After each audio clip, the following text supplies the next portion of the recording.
A children's hospital in Ho Chi Minh City, Vietnam. These children, and thousands like them, are still paying the price of the Vietnam War.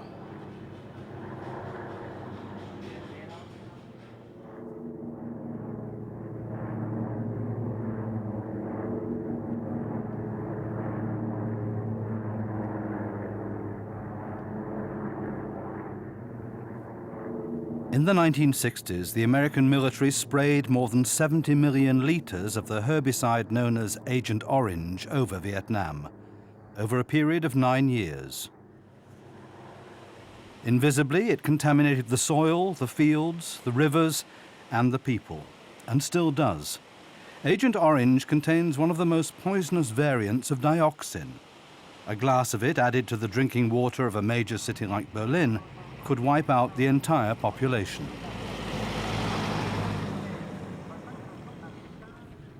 The effects of this toxic defoliant have long since ceased to be headline news, like the people of Vietnam themselves. We're accompanying the Red Cross on a visit to central Vietnam. The Ton Ha family lives here in a small remote village. The Red Cross estimates that there are 150,000 children in the province suffering from the after effects of Agent Orange. The sounds of a computer game as we enter the house. Hang is 16 years old. Born with disabilities, she's hardly ever been outside the family home.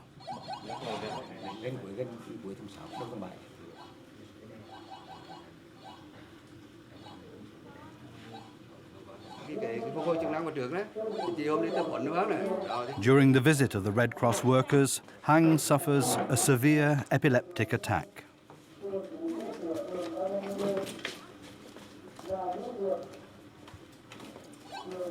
She needs extensive medical care, but the parents don't have the money.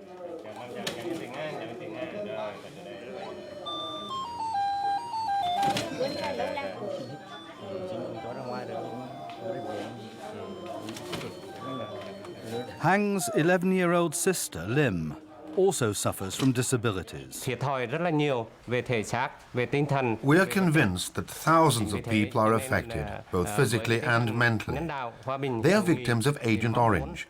In the name of peace, humanity, and friendship, we expect help in our plight.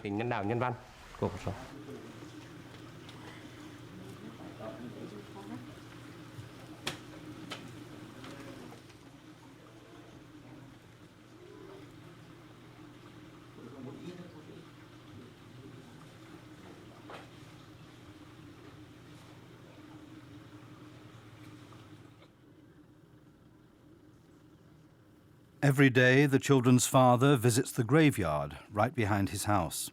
12 of his children are buried here. They all died shortly after being born.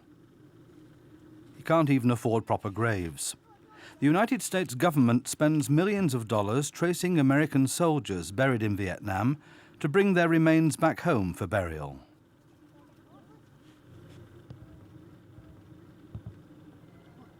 These graves are simply numbered.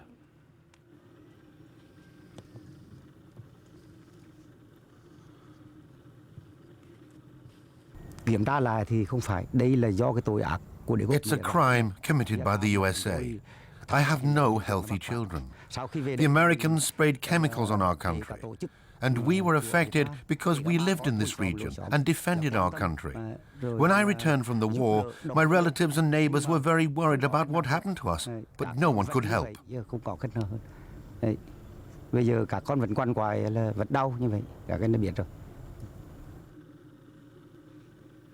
In 1965, the United States intervened in the civil war between North and South Vietnam as an ally of the Western-oriented South. To flush the Viet Cong forces of the North out of the jungle, the USA used the defoliant Agent Orange. The US military mainly sprayed in South Vietnam. While I was fighting in the war, I was told to cover my face with a wet cloth to protect against the chemicals. When they sprayed the forests, my eyes watered, and I knew it was a chemical that was doing it. Sometimes there was no water to wet the cloth, So I peed on the cloth. That's how we survived. The deformities of the two surviving daughters have presumably been passed on genetically by the father because of the toxins in his body. The girls are at home all the time. Hang was in Hanoi once for an operation. They tried a neurological intervention in the brain to stop her epileptic attacks, but without success. Chắc là có rồi. Vì đang đi học mà. I'd really like to go to school with other children. I have no friends here. If there was just a school for children who are sick like me, that would be great. I'd go there like a shot. Có một lớp nào mà dạy những người như cháu đây thì cũng tốt.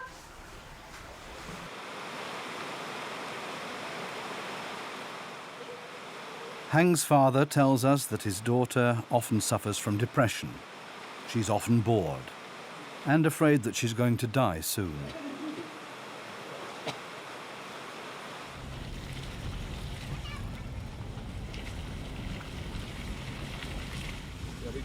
For years, the Vietnamese government did not allow victims of Agent Orange to be filmed outside the cities. Now, though, it wants the world to see the devastating consequences of the contamination of the country.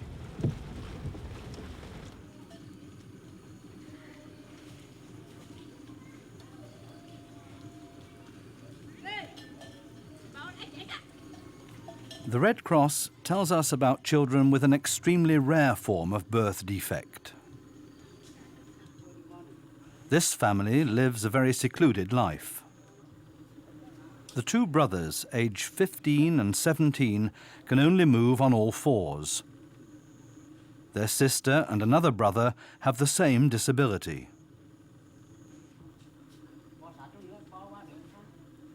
The Red Cross doctors suspect the cause is a genetic defect brought about by Agent Orange.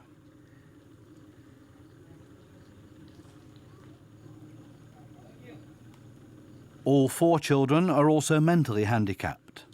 The parents look after them on their own. There's no school for them, no hospital. The mother works in the family rice paddy. The father takes care of the children. Like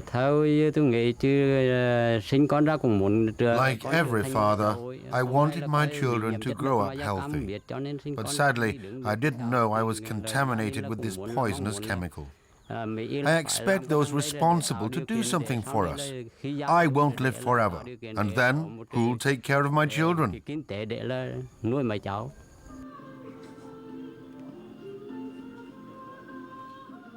The fan hasn't worked for ages. The house is hot and oppressive.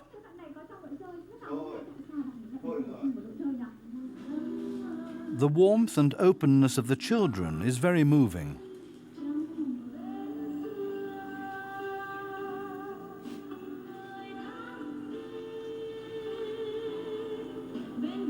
The father is a Buddhist.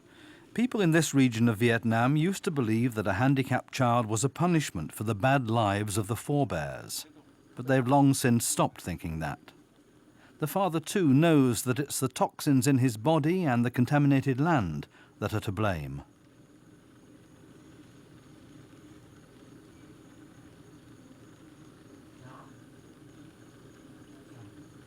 He's a victim of the dioxin that is spread through the food chain.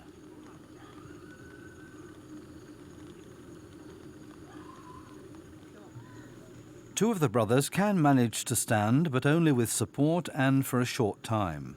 All four children inherited their genetic defect from their father. But he wasn't in the jungle during the war, and he wasn't sprayed with Agent Orange. We had nothing to eat at the end of the war, so I searched what had been the war zone for anything the Americans had left behind. I was often in the jungle for days, and I also drank from the river. I didn't know the whole area was contaminated. I just wanted to collect scrap from the war to sell.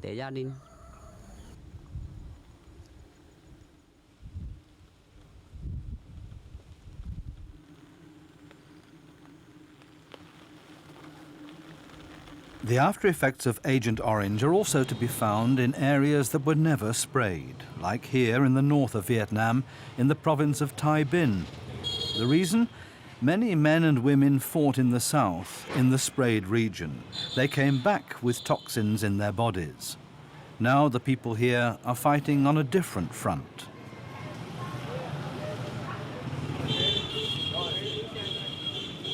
Nguyen Van Ky, a former soldier, wants justice for his children and is prepared to go all the way to America for it. In March 2004, together with other Vietnamese, he filed a claim in a federal court in New York for compensation from the chemical companies which produced Agent Orange.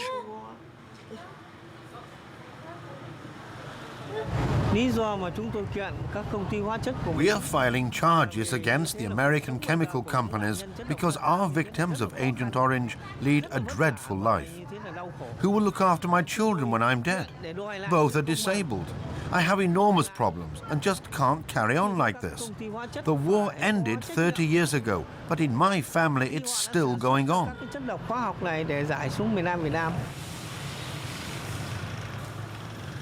In Tay Binh province, former soldiers have set up the Vietnamese Association for Victims of Agent Orange. The aim is to provide material, medical and legal support for the victims. In addition, they're claiming compensation from the American companies. The founding members are discussing whether they need more victim cases for their new class action lawsuit in New York. Mr. Ha represented the victims at the first hearing in America. At the time, he was still hoping for justice.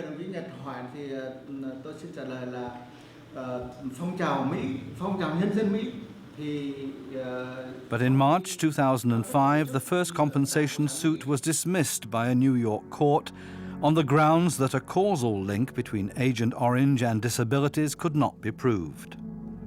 At the same time, the chemical companies had paid $180 million compensation in an out-of-court settlement to US soldiers who had come into contact with Agent Orange. The Vietnamese didn't get a cent. We are determined to carry on through the courts until we get justice. We believe we can win.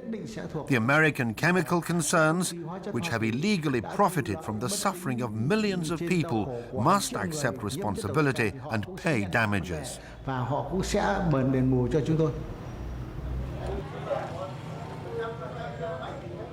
The legal setback in New York was a bitter blow for the association.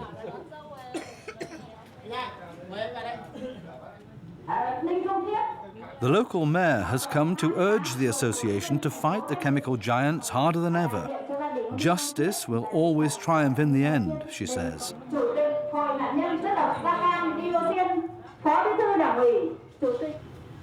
One affected family receives a present. Their home has been redecorated for them.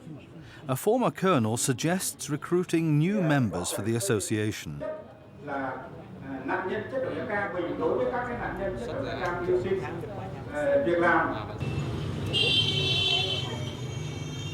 It's striking that many families have more than one child with serious disabilities. That's the case with Mr. Ha's family.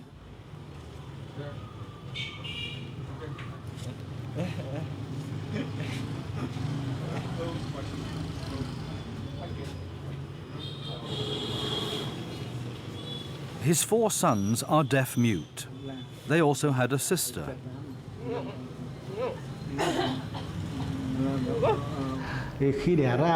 My daughter Hoti died of cancer when she was 5. She was a very pretty baby when she was born. She was so beautiful, like all newborn girls. But she couldn't open her eyes. She had an operation on her eyes, and then she could see, but she was deaf-mute like her brothers.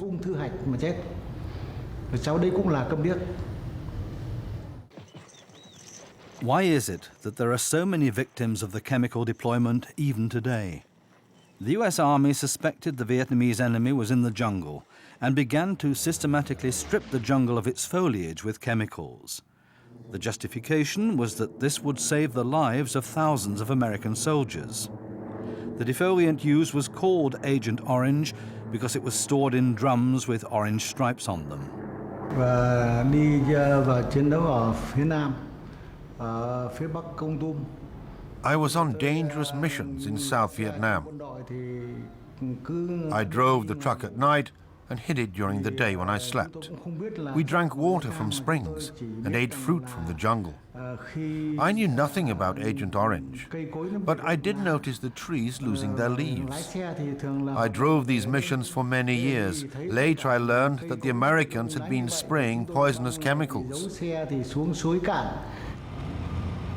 Mr. Ha does a lot of travelling, looking after the affected families. In rural areas in particular, many feel completely abandoned. It's always the same situation. The parents have too much to cope with. They're desperate and the children suffer. It's a poor country and medical provision is woefully inadequate.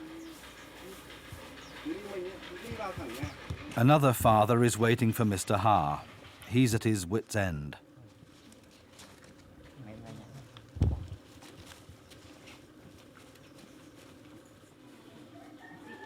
His daughter Tam is 16 years old and no one knows what's wrong with her. The local children don't play with her because their parents are afraid she could infect them. Thì nói chung là cái hoàn cảnh của cái gia đình mà đã có nạn nhân chất độc màu da cam. Families like this one face a lot of difficulties. They have to devote all their energy to looking after the girl, to treating her and taking care of her needs. The parents would spend their last cent on medicine for their daughter.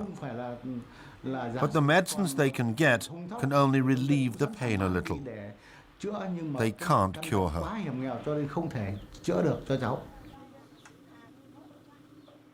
The father is a broken man. He suffers from depression. His wife works the rice paddy. My daughter will never get better. Tam will never be a happy girl. She needs constant care and attention. I've seen so many doctors. I've been to Hanoi too, a number of times. But the doctors all say the same thing. They can't help her. She'll have to live with it.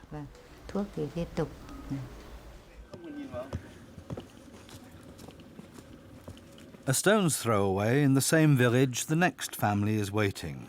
One more among so many.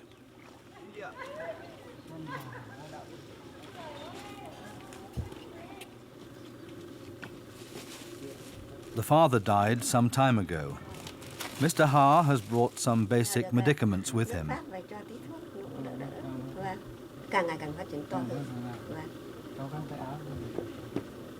The daughter can't work because of her skin disease.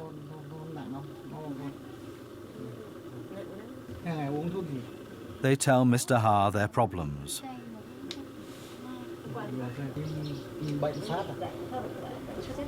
Living alone without a husband is very hard for a woman in Vietnam.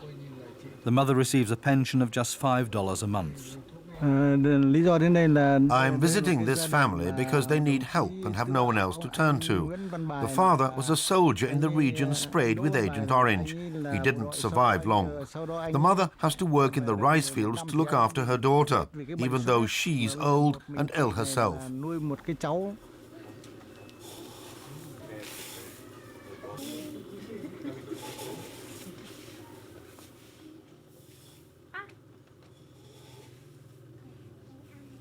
This is everything the mother and daughter possess.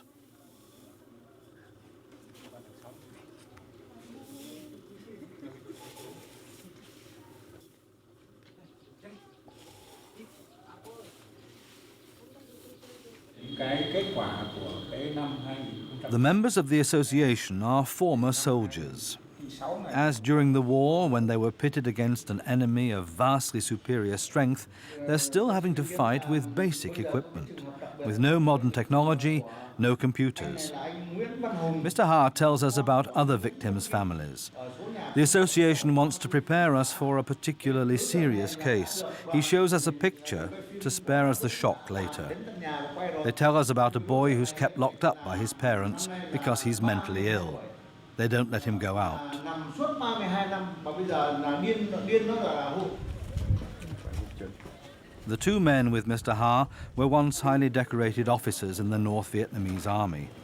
They've been through a lot, but even today they're still confronted with things that shock them 30 years after the war.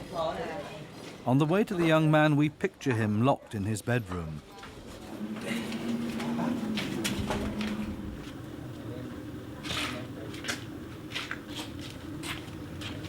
But he doesn't live in his parents' house.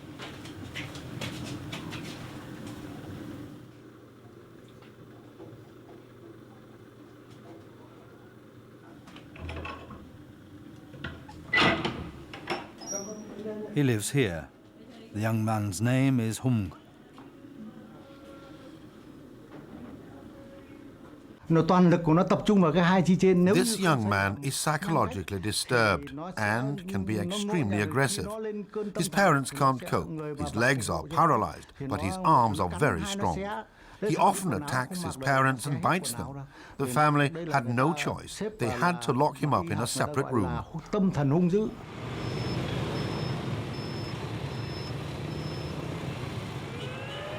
The health system in Vietnam is in a desperate state. The country's economy is growing, but as far as health's concerned, there's great privation, especially in rural areas. In the town, the association's holding another meeting. I'm visiting Mr. Van Kie again. I'm hoping he'll accompany us, but he can't make it. He does talk about his feelings and hopes, though. He's been deeply scarred by what he's been through. Why does the American government refuse to give us compensation? Why don't they care about the victims? Why won't the chemical concerns pay us anything? They made their profit, but countless victims of Agent Orange are living and suffering here today. They should pay us damages. Their behavior is immoral. The founding members of the association are on the road again. Their campaign is reminiscent of the battle between David and Goliath.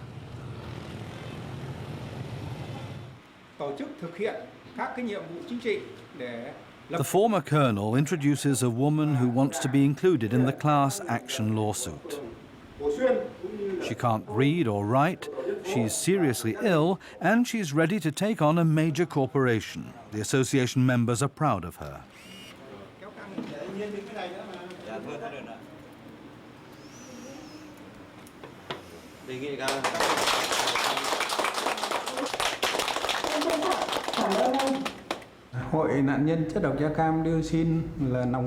We represent the victims who have filed the suit against the chemical companies. They have money, and we haven't. They are powerful, but we are not weak. The rights of the victims must finally be recognized. We want justice. The families affected in the rural areas are kept informed about the court case. Mr. Ha is visiting 16-year-old Tam again. She reminds him of his dead daughter.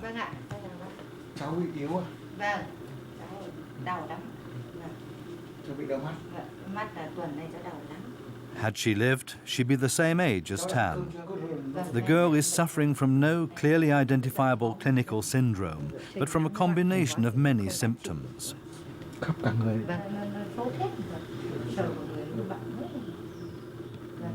Mr. Ha is convinced that Tam's mother has a right to compensation.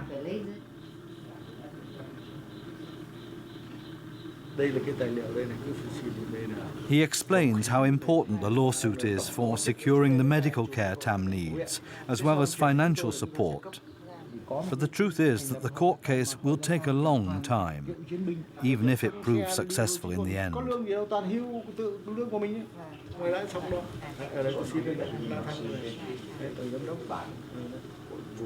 Will Tam live that long?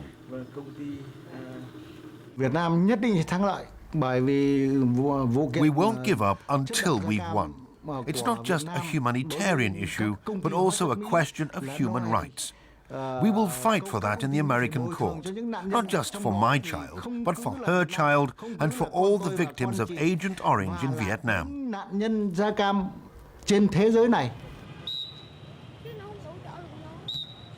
Healthy children for a change. We're in Ho Chi Minh City with its population of millions. The weather is hot and the air clogged with the exhaust fumes of the mopeds.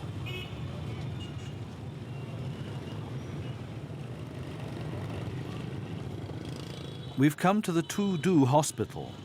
Mothers are taking their healthy children home with them, the lucky ones. Others will never be able to leave the hospital.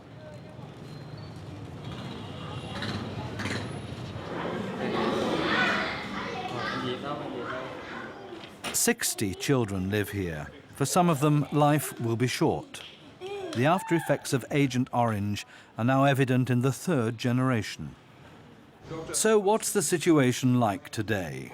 Are these children victims of Agent Orange? We've carried out studies of the second and third generation living in the contaminated regions. In many instances, we found dioxin in the blood. There are areas that are still heavily contaminated with dioxin. Thousands of children are still being born with dreadful defects.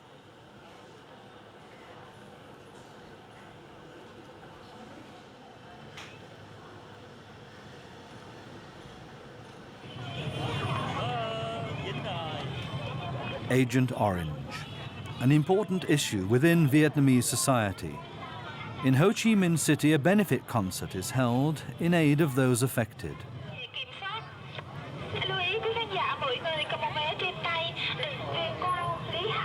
People are attending the concert out of solidarity.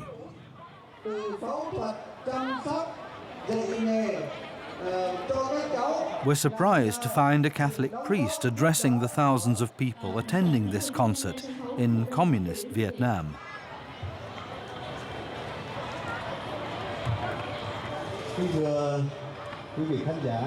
He hopes the audience will enjoy the concert and asks them to support the victims of Agent Orange. And here comes the star of the evening.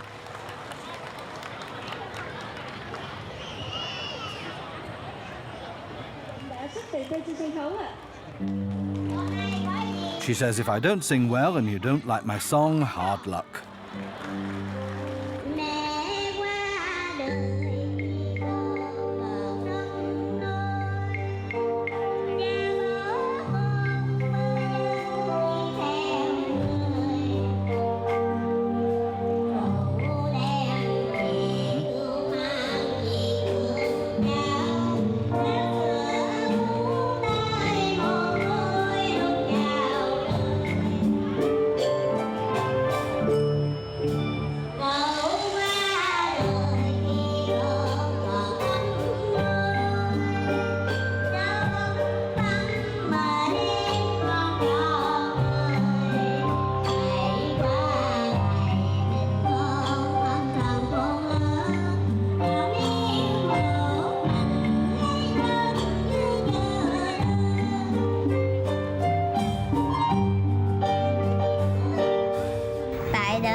I myself was in the home run by the priest. I was very happy there.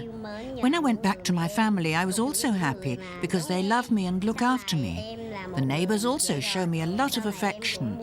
I wish that all people with disabilities could be as happy and fortunate as I am.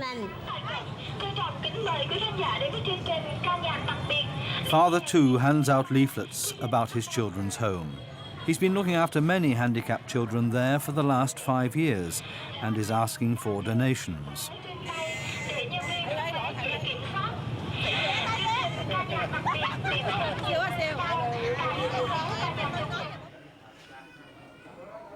We visit the Tien Phuoc Children's Home set up by Father Tu on the outskirts of Ho Chi Minh City.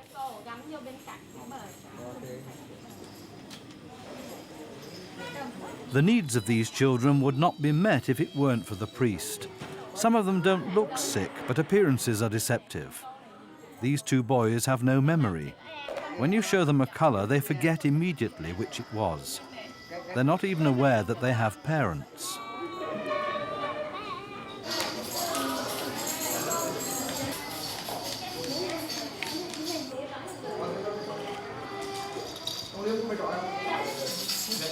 It was in 2001 that the priest first took in a handicapped child.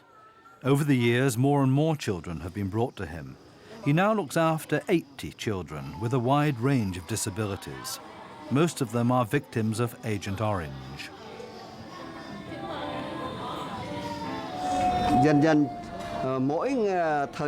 More children come every week.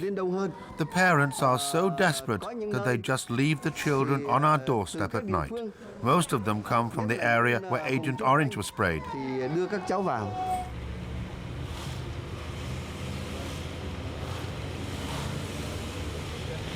So many children arrived at the home that he's now set up another.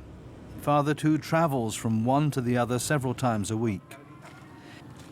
He set up the second home in the Cu Chi district. The land here was very cheap because it was intensively sprayed with poison by the US Army during the war.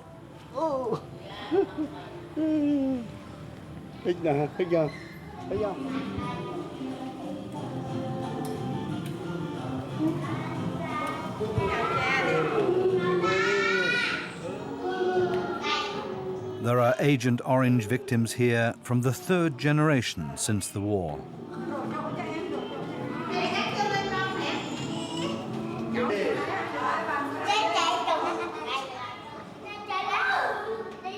According to the Vietnamese government, around 500,000 children were born with birth defects after the war.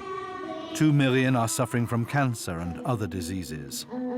They are the victims of a chemical employed for the strategic destruction of plant life.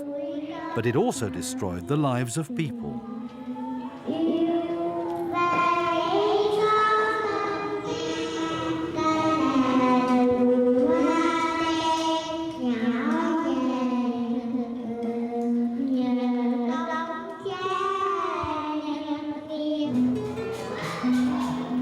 Foreigners sometimes come to help the priest look after the children.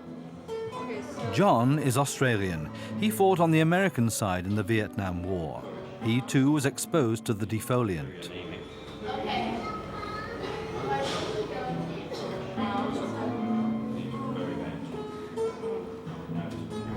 I was diagnosed with prostate cancer 1 year ago, and the Department of Veteran Affairs in Australia consider that this is possibly linked to contact with Agent Orange during my service in Vietnam. So I feel that there are many problems related to this chemical, and that especially the children need a lot of help here.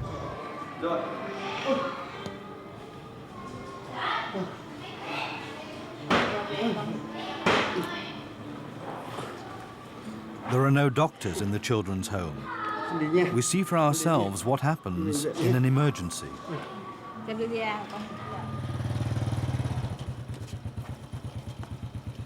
There's no ambulance available, so the child has to be taken to hospital on the moped.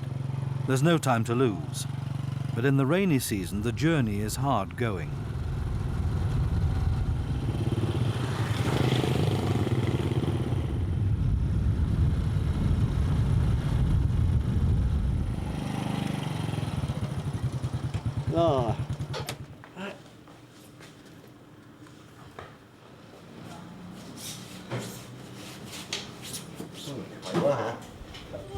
It's not the first time that Father Tu has had to take a child to hospital.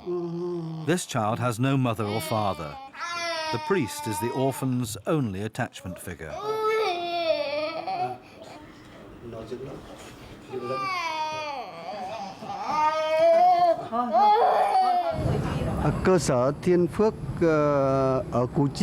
The home is too far from the city where the doctors are.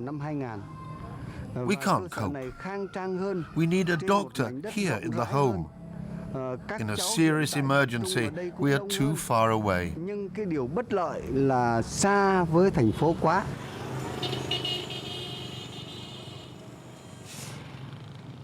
Vietnam has a population of around 82 million, of whom nearly 7 million are Catholic. After the war, the government was very distrustful of the Catholics. They were suspected of having collaborated with the Americans. The church was placed under strict surveillance and regimentation. There are around 700,000 Catholics living in Ho Chi Minh City, and their number is steadily increasing.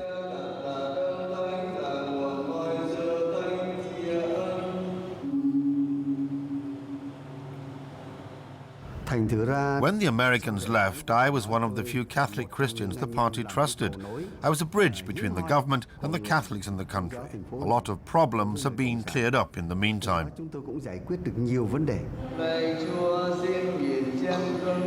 The party respected Father Tu because he had protested against the American occupation of his country during the war.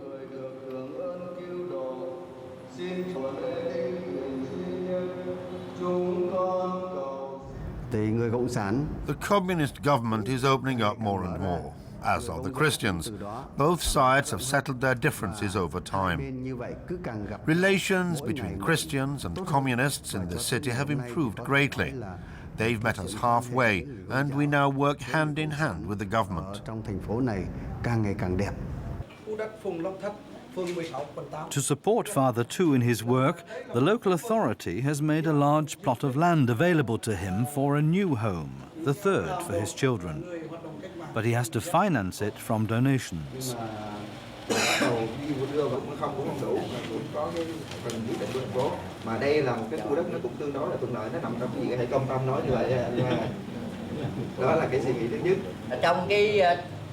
One local politician tells us that there are a particularly large number of children with disabilities in his district who desperately need a home.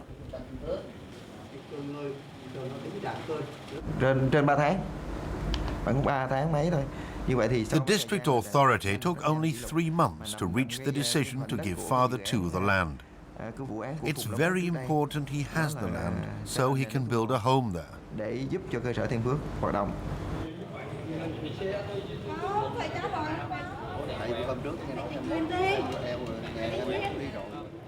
The state itself prefers to invest in the rapidly growing economy. There's hardly any money for war victims. And for a long time, the government ignored the issue of disabilities caused by Agent Orange. The war belonged to the past. This is where the Catholic Church comes in.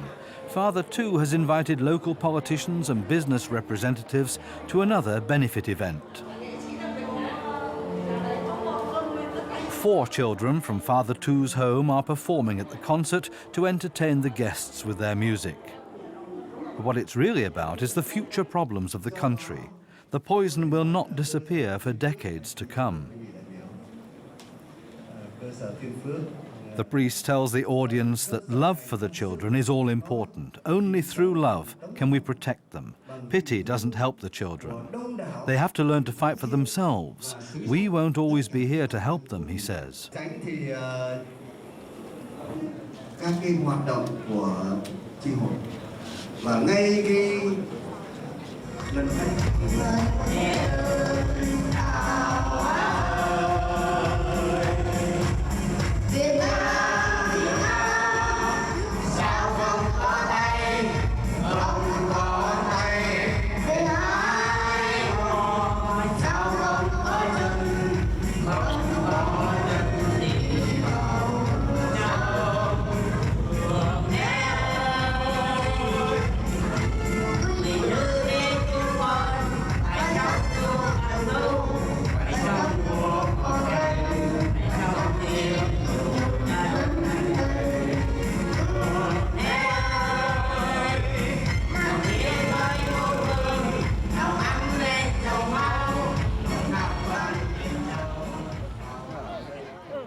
The priest is always anxious to boost the youngsters' confidence.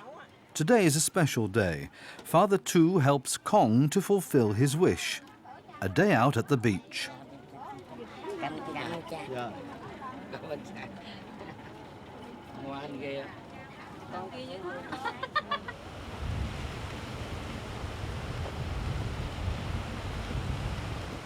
Kong's brother is also here.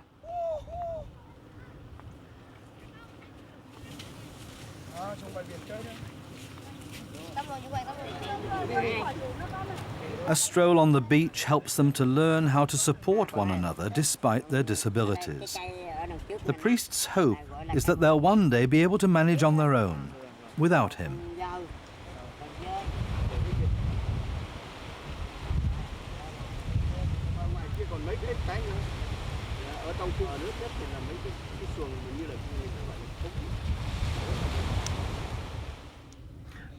The trip to the beach was a good distraction for the two boys. For the first time after many years in the home, they're back at their parents' house, though just for a visit. The family put the children in the home from necessity. Xin gửi lại ông bà một chút để mà lo cho cháu Phước ha. Mình đem cái cày tỏi tiếp. The parents of the two brothers had no possibility of looking after their sons at home. The boys know that too. They love their parents, but they understand that they can't live with them. Mừng rỡ đi, cả con này mừng rỡ với bố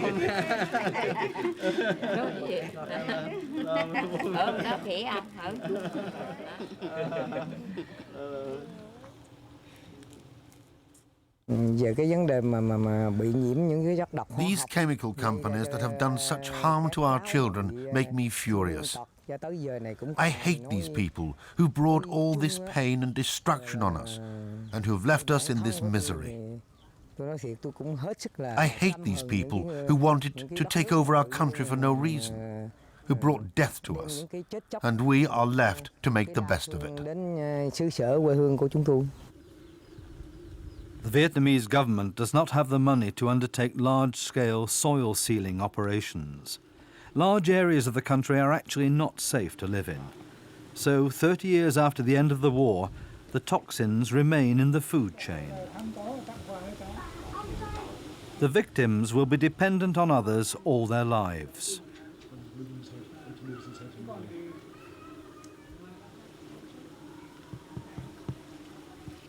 No one can relieve their mental suffering, and all the money in the world can't change their fate.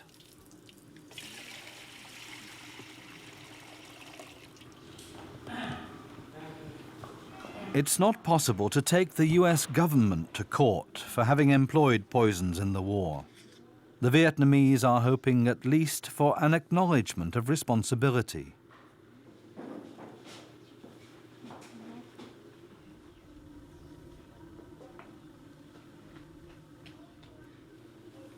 A neighbour comes by every day to teach the children. People help each other. This mother says that it's very hard for her to see her children suffering every day.